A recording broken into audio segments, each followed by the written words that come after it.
Praise the lord. Hallelujah, hallelujah. దేవునికి మహిమ కలుగును గాక. ప్రభు యేసునందు నాకు అత్యంత ప్రియమైన సహోదరి సహోదరులారా, యేసు ప్రభు అతి శ్రేష్టమైన నామంలో మీ అందరికీ శుభాభివందనాలు తెలియజేస్తున్నాను.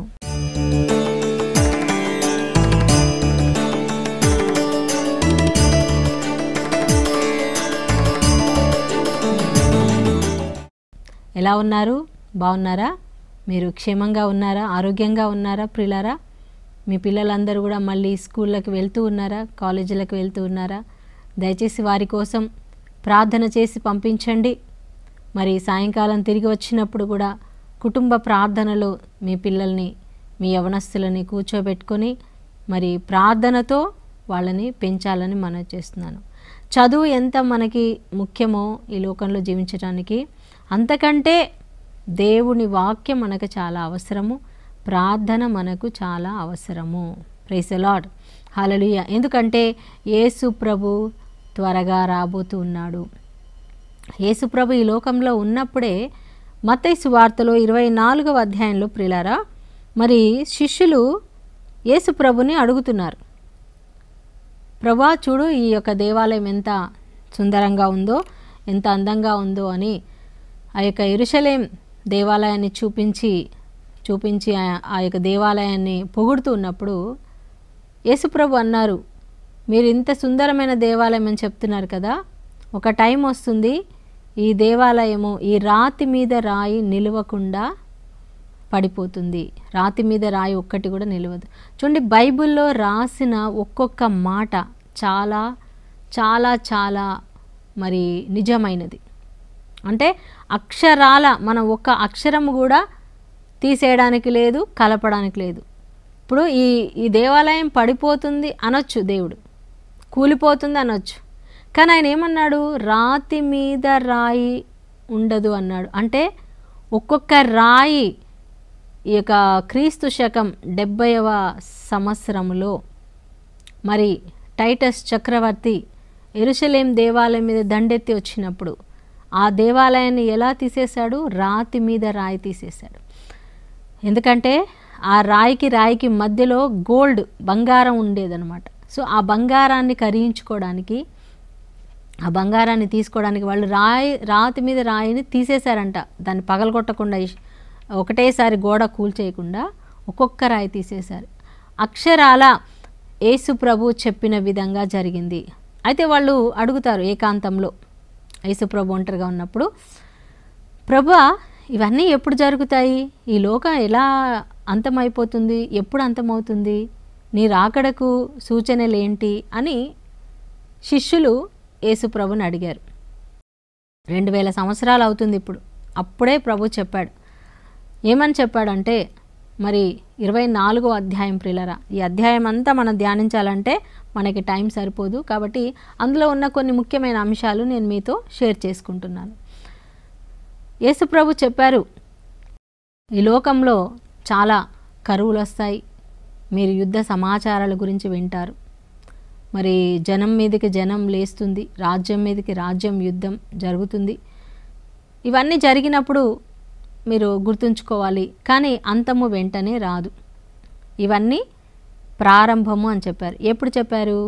యేసయ్య ఇంకా మరణించలేదు, ఆ టైంలో చెప్పారు. అయితే ప్రియులారా, మరి యేసు ప్రభు శ్రమలు పొంది మరణించి తిరిగి లేచి పరలోకానికి వెళ్ళి, మరి ఆ యొక్క దేవాలయం కూడా క్రీస్తు శకం 70లో యెరూషలేం దేవాలయం సమూల ధ్వంసం అయిపోయింది. మరి యెరూషలేం పట్టణం నాశనం అయిపోయింది. ఇజ్రాయెల్ దేశమే అసలు మ్యాప్లో లేకుండా పోయింది. ఆ తర్వాత ఎన్నో సంవత్సరాలు, 2000 సంవత్సరాలు ఇప్పుడు గడిచినాయి. ఇన్ని సంవత్సరాలలో చాలా కరువులు వచ్చినాయి, చాలా భూకంపాలు వచ్చినాయి, వరదలు వచ్చాయి, జన నష్టం జరిగింది, ప్రాణ నష్టం జరిగింది, మరి యుద్ధాలు జరిగినాయి, ప్రపంచ యుద్ధాలు జరిగినాయి, వరల్డ్ వార్ 1-2 జరిగింది.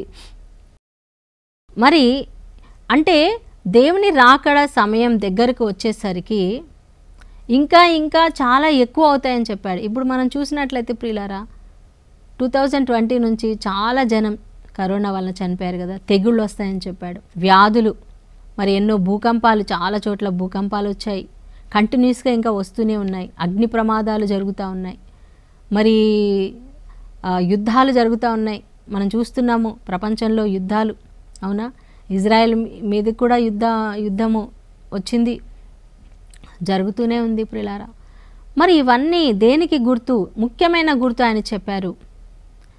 ఈ రాజ్య సువార్త ప్రపంచమంతటికి తెలియజేయబడుతుంది. హల్లెలూయా. మరి క్రీస్తు శకం 2000 సంవత్సరం నుంచి చూసినట్లయితే, అంటే ప్రభు పుట్టిన సమయం నుంచి ఇప్పటి వరకు చూస్తే, స్టార్టింగ్లో సువార్త చెప్పాలి అంటే వాళ్ళు నడిచెళ్ళాలి, ఓడలో ప్రయాణం చేయాలి, ఎక్కడికో వెళ్ళి, దూరంగా వెళ్ళి ఆ గ్రామానికో ఆ వ్యక్తికో వెళ్ళి సువార్త చెప్పాల్సి వచ్చేది. కానీ ఇప్పుడు ప్రియులారా, ఈ ఒక 10 years నుంచి మనం చూస్తున్నాము, ఒక 10-15 years నుంచి టీవీలో వాక్యం ద్వారా, మరి టీవీ ద్వారా వాక్యం వెళ్తూ ఉంది, రేడియో ద్వారా వాక్యం వెళ్ళింది. మరి ఇప్పుడైతే ఇంకా ఎక్కువగా మీడియా ద్వారా, యూట్యూబ్ ఛానల్స్ ఏంటి, ఫేస్బుక్ ఛానల్స్ ఏంటి, మరి ఇన్స్టాగ్రామ్, ఇంకా అనేకమైన వీటన్నిటిలో సువార్త ప్రపంచమంతటా వెళ్తూ ఉంది. వాళ్ళు ఎక్కడ ఉన్నా సరే, ఏ మారుమూల గ్రామంలో ఉన్నా, ఏ ప్రాంతంలో ఉన్నా, వాళ్ళు ప్రభుని ఎరుగని వాళ్ళైనా వాళ్ళు చర్చికి రావాల్సిన పని లేదు. ఇంకా ఎవరైనా దైవ సేవకులు వాళ్ళ ఇంటికి వెళ్ళాల్సిన పని కూడా లేదు. వాళ్ళ చేతిలోనే, వాళ్ళ ఫోన్లోనే, వాళ్ళ ల్యాప్టాప్లోనే, వాళ్ళ ఐప్యాడ్లోనే దేవుని వాక్యం వినిపిస్తూ ఉంది. మరి ఇప్పటికి కూడా సువార్త అందరూ వినలేదంటారా? మరి చాలామంది దైవ సేవకులు చెప్తున్నది ఏంటంటే, ఆల్మోస్ట్ 90% సువార్త ప్రపంచంలో అందరికీ వెళ్ళిపోయింది. చాలామంది, అంటే వాళ్ళు నమ్మినా నమ్మకపోయినా యేసు ప్రభు గురించి అయితే విన్నారు, చాలామంది విన్నారు. సాక్షార్థముగా 14వ వచనంలో మనం చూస్తున్నాం, ఈ సువార్త సర్వజనులకు, సర్వరాజ్యములకు, రాజ్యమును గురించినటువంటి సువార్త వినిపిస్తుంది, ప్రకటించబడుతూ ఉంది. అయితే కొంతమంది నమ్ముతున్నారు, కొంతమంది విమర్శిస్తున్నారు, కొంతమంది ద్వేషిస్తున్నారు. అది వాళ్ళ ఇష్టం. ఎందుకంటే ప్రభు చెప్పారు కదా, నమ్మిన వాళ్ళు రక్షించబడతారు, నమ్మని వాళ్ళకి శిక్ష విధించబడుతుంది. సో ఎవరైతే నమ్ముతారో వాళ్ళు ప్రభుని చేరుకుంటారు. సో ఇవన్నీ జరుగుతున్నాయి ప్రియులారా. ఇంకొక ముఖ్యమైన సూచన ప్రభు చెప్పారు. అంజూరపు చెట్టుని మీరు చూడండి, అంజూరపు చెట్టు చిగురించినప్పుడు మీరు తెలుసుకోండి, ఇదిగో ప్రభు ద్వారము దగ్గరే ఉన్నారు, ప్రభు చాలా సమీపంగా ఉన్నారని తెలుసుకోండి. అంజూరపు చెట్టు అంటే ఏంటంటే, అంజూరపు చెట్టు ఇజ్రాయెల్ దేశానికి గుర్తు ప్రియులారా. ఇజ్రాయెల్ దేశము మరి 1948లో మళ్ళీ దేశముగా అది ఏర్పడింది. 1947లో మనకు స్వాతంత్రం వచ్చింది భారతదేశానికి. 1948లో ఇజ్రాయెల్కి స్వాతంత్రం వచ్చింది. ఇజ్రాయెల్ ఏర్పడిన రోజు, ఇజ్రాయెల్ దేశముగా ఏర్పడిన రోజు అంటే AD 70లో మాయమైపోయినటువంటి ఇజ్రాయెల్ 1948లో మళ్ళీ వచ్చింది. హల్లెలూయా. సో ఆ తరువాత నుంచి యూదులందరూ కూడా, అంటే ఇజ్రాయెల్ ప్రజలు ఎక్కడెక్కడ చెదిరిపోయారో వాళ్ళందరూ కూడా తిరిగి రావడం జరిగింది. ఇప్పుడు అందరూ కూడా ఆల్మోస్ట్ చాలామంది వచ్చేసారు. ఇంకా వాళ్ళు ఇన్వైట్ చేస్తూ ఉన్నారు. ప్రపంచంలో ఎక్కడెక్కడ సెటిల్ అయిపోయిన వాళ్ళు ఈ 2000 సంవత్సరాల్లో వేరే వేరే దేశాల్లో సెటిల్ అయ్యారు కదా, ఆ యూదులందరూ కూడా తిరిగి రావాలి అని ఇజ్రాయెల్ దేశం ఆహ్వానిస్తుంది. అంటే ఇది అర్థం ఏంటి? అంజూరపు చెట్టు చిగురిస్తుంది అంటే ఆ దేశం మళ్ళీ అభివృద్ధి చెందింది, మళ్ళీ ఏర్పడింది. సో అది మనకు ఒక గొప్ప సూచన. ఇప్పటికి చాలామంది యూదులు ఇజ్రాయెల్ దేశానికి వచ్చేసారు. అదొక అద్భుతమైన శక్తివంతమైన దేశముగా మారిపోయింది. హల్లెలూయా. సో ఇది చూసినప్పుడు మీరు తెలుసుకోవాలి, ఆయన ద్వారము దగ్గరే ఉన్నాడు. Hallelujah, praise the lord. అంతేకాదు ప్రియులారా, మనం 30వ వచనం నుండి చూసినట్లయితే, మరి 30 నుండి మనం చూస్తే అక్కడ ప్రభు ఏం చెప్తున్నారు? నోవా దినాలలో ఎలా అయితే నోవా దినాలలో జరిగిందో ఈ చివరి కాలంలో కూడా అలాగే జరుగుతుంది. అక్రమము విస్తరిస్తుంది, ప్రేమ చల్లారిపోతుంది. చూడండి, చాలా అక్రమం, ఎటు చూసిన పాపము భయంకరం. మన దేశంలో ఎన్నో జరిగినాయి కదండి. లాస్ట్ ఇయర్ మరి మణిపూర్లో ఎలాంటి కార్యాలు జరిగినాయి. దేవుని నమ్మిన బిడ్డలని ఎంతోమంది రాడ్లతో కొట్టారు, ఐరన్ రాడ్స్తో కొట్టారు. అసలు భయంకరంగా కిరాతకంగా. అంటే ఒక మనిషి ఇంకొక మనిషిని ఒక మతం కోసం, ఒక దేవుని కోసం ఆ విధంగా చంపగలరా? అంటే ఎంత అక్రమం వాక్యంలో ఉన్నట్టుగా జరుగుతుందని. అక్రమం విస్తరిస్తుంది.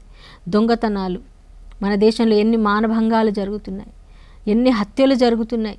కుటుంబంలో మరి భర్త భార్యను చంపుకోవడం, భార్య భర్తను చంపుకోవడం, తండ్రి కూతుర్ని చంపేసేయడం, పిల్లల్ని చంపేసేయడం, ఇవన్నీ అసలు మనం వింటున్నామా? వార్తలో ఎంత అక్రమం ప్రియులారా. చిన్న చిన్న పిల్లల్ని నాశనం చేస్తున్నారు. అంటే ఇవన్నీ ఏంటి? మనకి దేవుడు ఏం చెప్తున్నాడు? వాక్యంలో ఉన్న విధంగా జరుగుతుంది. అక్రమము విస్తరిస్తుంది. హల్లెలూయా, హల్లెలూయా. ప్రేమ చల్లారిపోతుంది. ఈరోజు ప్రేమ ఉందంటారా? మన కుటుంబాలలో ప్రేమ ఉందా? ఒక మనిషికి మనిషి మీద ప్రేమ ఉందా? ప్రేమ చల్లారిపోతుంది. పలకరించుకునే ఒక ప్రేమ లేదు, సమాధానపడే ప్రేమ లేదు, క్షమించుకునే ప్రేమ లేదు, ఒక సహాయం చేసుకునేటువంటి ఒక మంచితనము లేదు. ఎక్కడ చూసినా మనకి ఒక కోపము, క్రోధము, ద్వేషము, అసూయ, గర్వము, అసూయ పెరిగిపోతూ ఉంది. ఒకళ్ళు మంచిగా అవుతూ ఉంటే ఓర్చుకోలేనితనం సొంత కుటుంబంలోనే. అలాంటివన్నీ ఎందుకంటే ప్రియులారా, చివరి దినాలలో మనం ఉంటున్నాము. యేసు ప్రభు ద్వారము దగ్గరే ఉన్నారు. అయితే నోవా దినాలలో ఏం జరిగింది? మరి లోకమంతా అందరూ పాపంలో పడిపోతున్నారు, వ్యభిచారంలో పడిపోయారు, తినడము తాగడము భయంకరమైన పాపంలో పడిపోయినప్పుడు ప్రియులారా, దేవుడు అనుకున్నాడు మానవ జాతిని చంపేద్దామని ఆయన అనుకున్నాడు. అయితే ఒక్క కుటుంబము, ఒక్క మనిషి మాత్రం దేవుని యొక్క కృపను పొందుకున్నాడు. అతని పేరే నోవహు.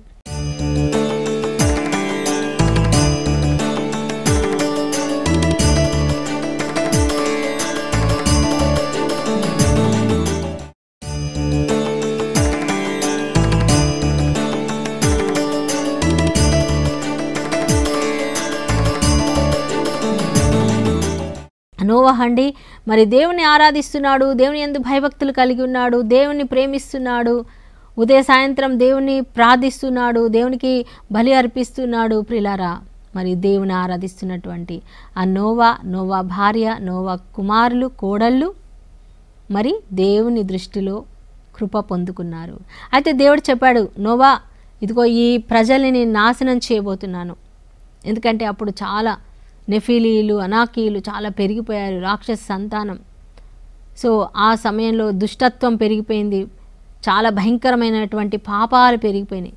సో వీళ్ళందరినీ నేను నాశనం చేసేస్తాను, నిన్ను మాత్రం రక్షిస్తాను, నువ్వు ఒక ఓడను తయారు చేసుకో అని చెప్పినప్పుడు నోవా దేవుడి మాట నమ్మాడు. ఒక ఓడ తయారు చేస్తున్నాడు. ఆయన ఓడ తయారు చేసేటప్పుడు తన కొడుకులు సాయం చేస్తున్నారు, కోడలు సాయం చేస్తున్నారు, తన భార్య సాయం చేస్తూ ఉంది. అయితే చుట్టుపక్కల ఉన్న వాళ్ళందరికీ చెప్తున్నాడు, ఇదిగో మారండి, మీ పాపాలు వదిలిపెట్టేసేయండి, ఇదిగో దేవుడు ఈ లోకాన్ని నాశనం చేస్తారంట, వర్షం రాబోతుంది, దేవుడు వర్షం కురిపించబోతున్నాడు అని చెప్పినప్పుడు అందరూ ఎగతాళి చేశారు. అసలు దేవుడు ఎక్కడున్నాడు? దేవుడు నీతో మాట్లాడా? మాతో ఎవరితో మాట్లాడలేదు, కానీ నీతో మాట్లాడా? వర్షం వస్తుందా? పైనుంచి ఎప్పుడన్నా వర్షం వచ్చిందా? నువ్వన్నీ మూఢనమ్మకాలు, నువ్వు చాలా పిచ్చోడివి అని అతన్ని మరి లెక్క చేయలేదు. నోవా మాట వినలేదు. ప్రియులారా, వాళ్ళు తింటూనే ఉన్నారు, తాగుతున్నారు, పాపం చేస్తూనే ఉన్నారు. భయంకరమైన పాపం, అమ్మాయిలతోటి, అబ్బాయిలతోటి. మరి ఈ రోజుల్లో కూడా మనం చూస్తున్నాం ప్రియులారా, భయంకరమైనటువంటి పాపాలు జరుగుతూ ఉన్నాయి. అది దేవుడికి చాలా అయిష్టమైనటువంటి ఘోరమైనటువంటి పాపం. విగ్రహారాధన, ఈ సృష్టిని పూజిస్తూ ఉన్నారు. అలాంటి పాపాలు చేస్తూ ఉన్నప్పుడు మరి దేవుడు వాళ్ళందరినీ నాశనం చేయాలనుకున్నాడు. అయితే సువార్త ప్రకటించబడింది వాళ్ళకి, నోవా చెప్పాడు, కానీ ఎవ్వరూ వినలేదు. కానీ నోవా తన కుటుంబం అంతా ఓడగట్టేశారు. ఆ ఓడలో మరి జంతువులన్నిటినీ దేవుడు తీసుకోమన్నాడు, వాటికి కావాల్సిన ఆహారం సమకూర్చాడు, అన్నీ సమకూర్చాడు. సో వాళ్ళందరూ ఓడలోకి ఎక్కేశారు. దేవుడు అన్నాడు, వెళ్ళిపోండి, మీరు లోపలికి వెళ్ళిపోండి. కరెక్ట్గా దేవుడు చెప్పింది చెప్పినట్టు చేశాడు నోవా ప్రిలారా. మరి నిజంగా నోవా ఓడ చేశాడా? ఓడ తయారు చేయబడిందా? ఇది నిజమేనా? బైబిల్ సత్యమేనా? ఎస్. మరి టర్కీ దేశంలో అరారాతు కొండల మీద మరి బైబిల్లో ఉంది ఈ యొక్క ఓడ ఎక్కడ ఆగిందంటే అరారాతు పర్వతం మీద ఆగిందని. మరి సైంటిస్టులు అది చెక్ చేస్తూ ఉన్నప్పుడు ఆ పర్వతం మీద పైన హెలికాప్టర్లో చూస్తున్నప్పుడు కింద ఒక ఓడ లాంటి ఆకారం కనపడింది. వాళ్ళు వెళ్ళి సైంటిస్టులు అందరూ చెక్ చేశారు. అది నోవా ఓడ అని తేలింది ప్రియులారా. దాని కార్బన్ డేట్ అదంతా చెక్ చేసినప్పుడు పరిశీలించినప్పుడు సైంటిస్టులు నిర్ధారించింది ఏంటంటే ఇది నోవా ఓడ. జలప్రళయంలో దేవుడు ఈ ఓడలోనే అది కరెక్ట్గా దాని కొలతలు అది ఏ విధంగా బైబిల్లో చెప్పబడిందో ఖచ్చితంగా అది అలాగే ఉంది. బైబిల్ అనేది నిజము ప్రియులారా. ఆ ఓడలోనే దేవుడు నోవాని రక్షించాడు, నోవా కుటుంబాన్ని రక్షించాడు. ఆ నోవా కుటుంబం ద్వారానే ఈ లోకంలో ఇప్పుడు పుట్టిన మనందరం వచ్చాం. మనందరం కూడా నోవా సంతానమే. ఆదాము నుంచి నోవాకి, నోవా నుంచి మనము. జలప్రళయంలో నోవా ఒక్కడే బ్రతికాడు, తన కుటుంబం ఒక్కటే బ్రతికింది. ఎప్పుడైతే ఆయన ఆ ఓడలో ప్రవేశించాడో దేవుడు తలుపు వేసేశాడు, వర్షం స్టార్ట్ అయింది. అప్పటి వరకు ప్రజలు ఇష్టానుసారంగా జీవిస్తున్నారు. దేవుడు లేడు, ఏమీ లేడు, ఎవరిష్టం వాళ్ళది లైఫ్. నరకం ఎవరు చూశారు, స్వర్గం ఎవరు చూశారు, దేవుడిని ఎవరు చూశారు? ఈ వర్షం ఎందుకు వస్తుంది, ఎప్పుడు వస్తుంది, ఏమీ కాదు, అంతా మంచిగా ఉంది, అంతా ప్రశాంతంగా ఉంది అనుకుంటున్నారు. కానీ సడన్గా వర్షం మొదలైంది. అప్పుడు ప్రజలందరూ కూడా భయపడిపోయారు. అమ్మో నిజంగానే నోవా చెప్పినట్టే జరుగుతుంది, ఇంకా వర్షం ఎక్కువైపోయింది, నీళ్లు మునిగిపోతున్నాయి. చూడండి మన హైదరాబాద్లో కానీ ఎక్కడైనా ఒక్కరోజు బాగా బలంగా వర్షం పడితే అన్నీ మునిగిపోతాయి కదా, ఇళ్లలోకి నీళ్ళు వచ్చేస్తాయి. అలాంటిది 40 రోజులు వర్షం, ప్రచండ వర్షం, ఆకాశ తూములను దేవుడు విప్పాడు. మరి ఆ యొక్క వర్షం పడతా ఉంది, జనాలు మొత్తం మునిగిపోతున్నారు. అప్పుడు వెళ్ళి నోవా ఓడని వాళ్ళు కొడుతున్నారు. నోవా తలుపు తెరు, మేము వస్తాము, లోపలికి వస్తాం. లేదు, నో ఛాన్స్, అవకాశం లేదు, టైం అయిపోయింది. Hallelujah, praise the lord, praise the lord. ప్రియులారా, దేవుడు మనకిచ్చే టైం ఉంది, కృపా సమయం. ఆ సమయం దాటిపోయిందంటే ఇంకా నీకు మళ్ళీ ఎంత ఏడ్చినా నీకు ఆ టైం రాదు. కాబట్టి నేడు అనే సమయం ఉండగానే నువ్వు ప్రభు దగ్గరికి రావాలి, ప్రభుని అంగీకరించాలి. హల్లెలూయా. ఇదిగో రక్షణ దినం, ఇదే మంచి సమయం, అనుకూల సమయం, ఇదే రక్షణ దినమని బైబిల్ చెప్తా ఉంది. 1 కొరింథీ పత్రికలో 6వ అధ్యాయం 2వ వచనంలో ప్రియులారా. మరి దేవుడు ఈరోజు నీకు అవకాశం ఇస్తున్నాడు. ఎన్ని రోజులు నువ్వు ఆ తాగుబోతుగా ఉంటావు, తిరుగుబోతుగా ఉంటావు, ఆ టీవీ ముందు కూర్చుంటావు, ఆ ఫోన్ పట్టుకొని గంటలు గంటలు నీ టైం ఎందుకు వేస్ట్ చేస్తావు?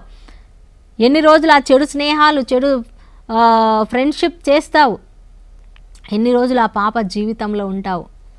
నా దగ్గరికి రా, పాపాన్ని విడిచిపెట్టు, ఇదిగో నువ్వు రక్షణ పొందుకో, ఇదిగో రక్షకుడైన యేసు ప్రభుని నీ హృదయంలో చేర్చుకో అని ప్రభు పిలుస్తూ ఉన్నాడు. Hallelujah, praise the lord, praise the lord. ప్రియులారా, మరి దేవుడు ప్రతి ఒక్కరిని కూడా పిలుస్తూ ఉన్నాడు. నోవా దినాలలో జరిగినట్లే ఇప్పుడు కూడా జరుగుతుంది. అందరూ దైవ సేవకులు చెప్తా ఉన్నారు, మారు మనసు పొందండి, జీవితాన్ని మార్చుకోండి, వాక్యాన్ని చదవండి, ప్రార్థన చేయండి. మాకు ఎక్కడ ఈ కంప్యూటర్ లోకంలో మాకు టైం లేదు. కొంతమందికి చర్చికి వెళ్ళడానికి టైం లేదు, ఆదివారం కూడా టైం లేదు. బైబిల్ చదవడానికి మర్చిపోతున్నారు, బైబిల్ చదవడానికి టైం లేదు. ప్రియులారా, మరి అన్నిటికీ షాపింగ్కి టైం ఉంది, మనకి పిక్నిక్లకు టైం ఉంది, అన్నీ చేసుకోవడానికి, ఫంక్షన్లకు వెళ్ళడానికి టైం ఉంది. కానీ దేవుని సన్నిధిలో గడపడానికి టైం లేదు. కుటుంబ ప్రార్థన లేదు. ఈరోజు ఎంతోమంది కుటుంబాలలో నీ కుటుంబం ఏమవుతుంది? రాబోతున్న మరి ఆ యొక్క అగ్నితో ఈ లోకం నశించిపోతుందంట. మహాశ్రమలు రాబోతున్నాయి, యాంటీ క్రైస్ట్ రాబోతున్నాడు. ఇప్పుడు చదువుకునే ఈ వాక్యం, ఈ బైబిల్ మనకు కొన్ని రోజులు ఇంకా దొరకకుండా పోతుంది. అది ఎప్పుడు అని మనం చెప్పలేం. కానీ ప్రభు అన్నాడు, మెలకువగా ఉండండి, అది ఎప్పుడు వస్తుందో మీకు తెలియదు, ఆ దినము గురించి, ఆ గడియ మీకు తెలియదు. కాబట్టి మీరు ఎలా ఉండాలి? మీరు సిద్ధపడి ఉండాలి, మీరు మెలకువతో ఉండాలి. You should be ready. ఫంక్షన్కి వెళ్ళాలంటే రెడీ అవుతాం కదా, హాస్పిటల్కి వెళ్ళాలంటే రెడీ అవుతాం కదా, బస్ ఎక్కాలంటే, ట్రైన్ ఎక్కాలంటే రెడీ అవుతాం, సిద్ధంగా ఉంటాం, ముందే వెళ్ళి ఉంటాం. మరి దేవుని రాకడకి యేసు ప్రభు ఆయన ఎప్పుడు వస్తారో తెలీదు, మనం ఎప్పుడు వెళ్తామో తెలీదు. అంటే మనం కూడా ఈ లోపల మనం కూడా పర్మనెంట్గా ఉంటామని తెలియదు కదా. మనం ఎప్పుడు మన టైం అయిపోతుందో మనకి తెలియదు. కాబట్టి ఆల్వేస్ మనం ఎప్పుడు కూడా సిద్ధంగా ఉండాలి. యేసయ్య ఇదిగో ఈరోజు ఈ క్షణం వస్తే నేను యేసయ్య దగ్గరికి వెళ్ళగలనా? ప్రభు చెప్పాడు, ఎప్పుడో ఆ గడియ తెలీదు, ఆ సమయం తెలీదు. కాబట్టి మీరు మెలకువగా ఉండాలి, సిద్ధంగా ఉండాలని ప్రభు చెప్తున్నాడు. మరి మన సిద్ధంగా ఉన్నామా ప్రియులారా? ఈరోజు ప్రశ్న వేసుకుందాం. నోవా దినాలలో ఆ ప్రజలు వినలేదు, మారలేదు, జీవితాలు మార్చుకోలేదు. కాబట్టి వాళ్ళంతా మునిగిపోయారు, నశించిపోయారు. ఆ ఓడలో ప్రవేశించినటువంటి నోవా మాత్రము రక్షించబడ్డాడు. Hallelujah, praise the lord, praise the lord.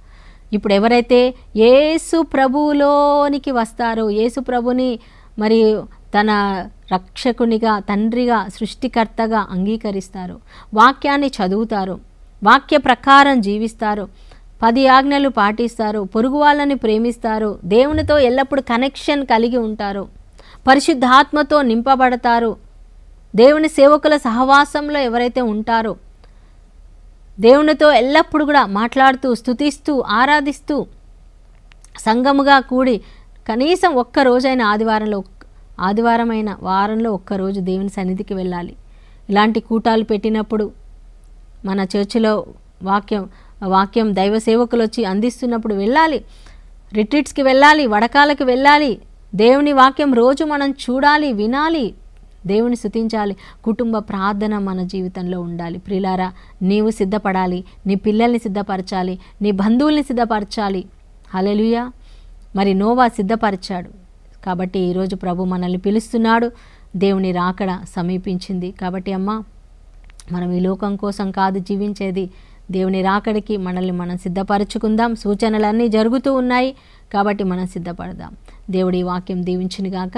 రండి ప్రార్థన చేసుకుందాం. స్తోత్రం, స్తోత్రం, స్తోత్రం. మహాగణుడా, పరిశుద్ధుడా, మా ప్రియ పరలోక తండ్రి, నీ పరిశుద్ధ నామమునకు మహిమ కలుగునుగాక. అవును ప్రభా, ఆ గడియ మీకు తెలియదు, ఆ సమయం మీకు తెలియదు. కాబట్టి మీరు సిద్ధపడండి, మెలకువగా ఉండండి అంటున్నావు దేవా. అయా తండ్రి, ఇదిగో నీ క్రైస్తవ సంఘమునైనా, అయా నీ బిడ్డలునైనా, నేను నమ్మిన బిడ్డలు ప్రభా, నీ రాకడకు సిద్ధపడాలి నైనా ప్రభా. ఇంకా మాకు ఎంతో టైం ఉంది అని అనుకోవడానికి లేదు నాయన. ఆ గడియ మాకు తెలియదు, ఆ సమయం మాకు తెలియదు, నీ రాకడ మాకు ఎప్పుడో తెలియదు నాయన. అలాగే మా యొక్క సమయం ఎప్పుడు అయిపోతుందో కూడా మాకు తెలియదు ప్రభా. అయా నోవా దినాలలో ఆ ప్రజలు ఎలా మూర్ఖంగా జీవించారో అలా కాకుండా తండ్రి, నోవాలాగానైనా మేము నీ యందు విశ్వాసం ఉంచి నైనా నీ ఓడలోనికి ఎక్కడానికి ప్రభా, క్రీస్తు అనే ఓడలోనికి ఎక్కడానికి నైనా మాకు సహాయం చేయండి నైనా. మమ్మల్ని, మా కుటుంబాలను ఎక్కించండి నైనా. ఇంకా మా కుటుంబాలలో ఎవరైతే ఇంకా అయా మరి నీ రక్తముతో కడగబడలేదో ప్రభా, మారు మనసు పొందలేదో వారందరికీ కూడా మారు మనసు దయచేయండి నైనా. జీవితాలను మార్చండి నైనా, కొత్త జీవితాలను దయచేయండి నైనా. యేసయ్యా, యేసయ్యా నీకు స్తోత్రం. పరిశుద్ధాత్మతో మమ్మల్ని నింపండి నైనా. ప్రతి కుటుంబాన్ని ఉజ్జీవింపచేయండి నైనా. యేసయ్యా, నీ సాక్షులుగా మమ్మల్ని అందరినీ తయారు చేయమని నజరేయుడైన యేసు నామములో ప్రార్థించి వేడుకుంటున్నాము తండ్రి. Amen, amen, amen. దేవుడు మీ అందరినీ దీవించునుగాక. Praise the lord.